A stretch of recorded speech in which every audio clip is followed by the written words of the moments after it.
हाँ जी स्टूडेंट्स, उस दिन हमने आपको साथ डिस्कस किया था functions of marketing management, meaning of marketing management और डेफिनेशंस ऑफ मार्केटिंग मैनेजमेंट। और आज हम जो डिस्कस करेंगे, आज हम डिस्कस करेंगे इम्पॉर्टेंस ऑफ मार्केटिंग मैनेजमेंट। ठीक है बेटा, मैंने आपको बताया था नेचर, स्कोप, फंक्शंस और मीनिंग का एक क्वेश्चन बन जाता है और कई बार इम्पॉर्टेंस और लिमिटेशंस के ऊपर सेकेंड क्वेश्चन बन जाता है। तो मार्केटिंग की इम्पॉर्टेंस क्या है? अगर हम देखें तो मार्केटिंग जो है वो हमारे डिफरेंट सेक्शंस ऑफ सोसाइटी के लिए डिफरेंट तरीके से फ़ायदेमंद है। आपकी बुक में भी डिफरेंट सेक्शंस ऑफ सोसाइटी के लिए इंपॉर्टेंस अलग अलग तरीके से बताई गई है। जैसे कि फर्स्ट सेक्शन बताया गया कि मैन्युफैक्चरर, उत्पादक, फर्म, ऑर्गेनाइजेशन के लिए मार्केटिंग की क्या इंपॉर्टेंस है। पहला है helpful in business planning and decision making, कि एक मार्केटिंग मैनेजर है जो एक मार्केटिंग ऑर्गेनाइजेशन है, उन्हें जो भी अपना प्रोड्यूस करना है, कितना प्रोड्यूस करना है, ये डिसीज़न वो कैसे लेते हैं। वो ये डिसीज़न अपनी प्रोडक्शन कैपेसिटी को देखकर नहीं लेते कि हम कितना प्रोड्यूस कर सकते हैं। वो डिसीज़न ये देख के लेते हैं कि हम कितना मार्केट में उस चीज़ को सेल कर सकते हैं, मार्केट की क्या रिक्वायरमेंट है, क्या प्रोड्यूस करेंगे। जो हम प्रोड्यूस कर सकते हैं वो प्रोड्यूस नहीं करते, हम वो प्रोड्यूस करते हैं जो कस्टमर को चाहिए होता है। हमने कितना प्रोड्यूस करना है, जितना कस्टमर हमसे ख़रीदेगा। तो जो भी एक ऑर्गेनाइजेशन होते हैं जो इम्पोर्टेंट डिसीज़न लेते हैं, क्या उत्पादन करना है, कितना उत्पादन करना है, किस चीज़ का उत्पादन करना है, ये सारे डिसीज़न वो तब लेता है जब वो पूरी मार्केटिंग रिसर्च करता है। यानी कि सारे डिसीज़न किसके ऊपर बेस्ड हैं, एक ऑर्गेनाइजेशन के, कि मार्केटिंग में वो कितना उस चीज़ को सेल कर सकता है, प्रमोट कर सकता है, इस चीज़ के ऊपर डिपेंड करते हैं। तो इस तरह मैन्युफैक्चरर के लिए मार्केटिंग इंपॉर्टेंट है। दूसरा है हेल्पफुल इन डिस्ट्रीब्यूशन, डिस्ट्रीब्यूशन में भी मार्केटिंग हेल्प करता है। आइए आप बेटा 2 मिनट में वीडियो अभी पॉज कर रही हूँ। कहाँ पे?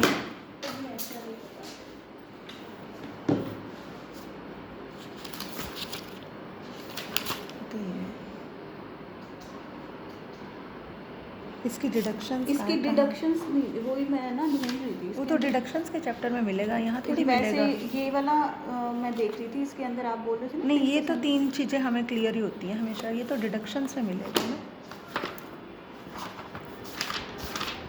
आता नहीं है ये हमारे सिलेबस में क्या?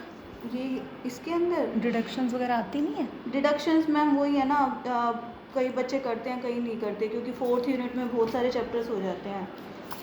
क्लैपिंग और डिडक्शन तो इम्पोर्टेंट चैप्टर है, इम्पोर्टेंट चैप्टर है मैम।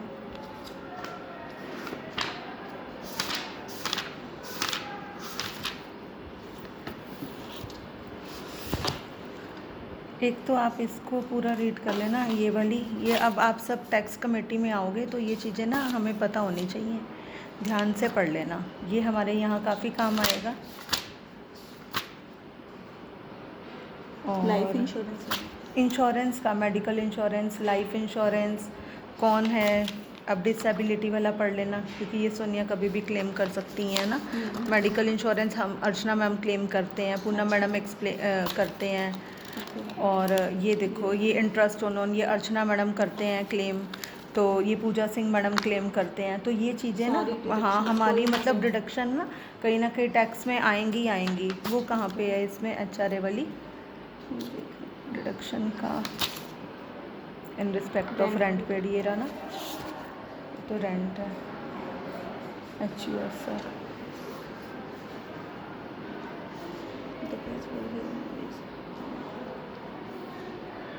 इसको एक बार चलो मैं पढ़ लेती हूँ, फिर आपको आप भी इसमें ना पढ़ लेना, ये डिडक्शंस जो मेन है वो मेरे से पूछ लेना कि कौन कौन सी।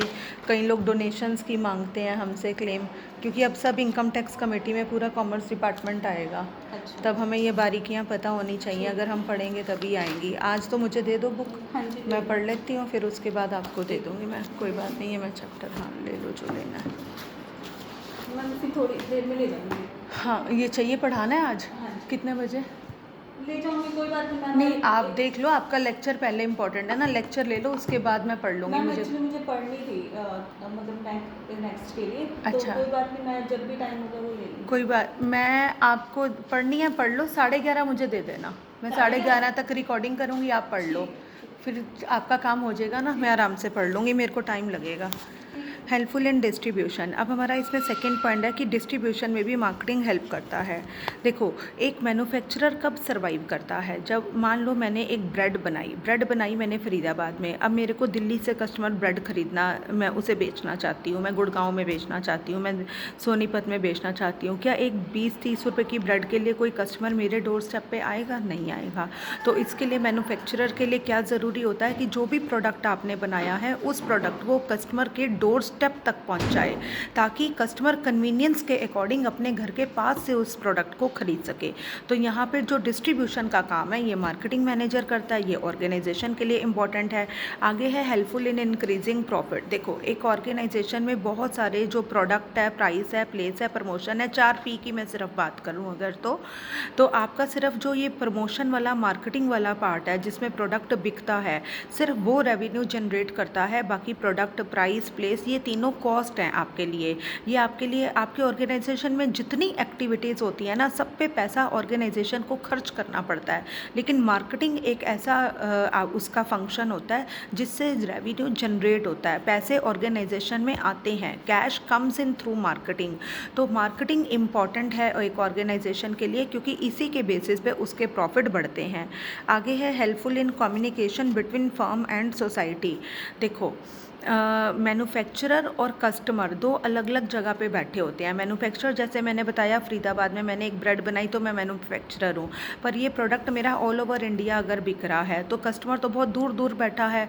अब मुझे कोई इन्फॉर्मेशन कस्टमर तक पहुँचानी है तो मैं क्या करूँगी? मैं मार्केटिंग की सहायता लूँगी। अगर कस्टमर को अपनी कोई कंप्लेंट करनी है, वो क्या करेगा? वो मार्केटिंग डिपार्टमेंट को कॉन्टैक्ट करेगा। जो कस्टमर केयर के नंबर दिए होते हैं ना, या टोल फ्री नंबर दिए होते हैं, वो सारे मार्केटिंग डिपार्टमेंट के अंडर काम आता है कि उनको कस्टमर को सेटिस्फाई कैसे करना है, उनके डाउट्स को कैसे दूर करना है, उनकी कंप्लेंट्स को हैंडल करना, ये सारा मार्केटिंग में काम आता है। तो जो ये है आपका मार्केटिंग, वो फर्म और सोसाइटी के बीच में, ऑर्गेनाइजेशन और कस्टमर के बीच में, मैन्युफैक्चरर और कस्टमर के बीच में कम्युनिकेशन को पहुंचाने का काम भी करता है। आगे आ जाता है importance of marketing for the consumers के लिए ये कैसे हेल्पफुल है। पहला है इंक्रीज़ इन कस्टमर सेटिस्फेक्शन। देखो, जो पुरानी मार्केटिंग और आज की मार्केटिंग में मैं अगर आपको फ़र्क बताऊं, मीनिंग में भी बताया मैंने कई बार। पुरानी मार्केटिंग में जो पुराना टाइम होता था ना, वहाँ पे प्रोड्यूसर वो प्रोडक्ट बनाता था जो वो बना सकता था, जो वो बनाना चाहता था। वो कस्टमर की रिक्वायरमेंट, लाइक डिसलाइक, प्रेफरेंसेस पे गौर नहीं करता था, क्योंकि इतने सेलर होते ही नहीं थे। लेकिन आज के टाइम में कंपटीशन बहुत ज़्यादा है, इसकी वजह से जो कस्टमर है वो भी बहुत अपना डिमांडिंग हो गया है। आज देखो, ऑनलाइन मार्केटिंग के थ्रू आप कहीं पे बैठ के कहीं के फॉरेन प्रोडक्ट यूज़ कर रहे हो। ऑनलाइन में आप क्या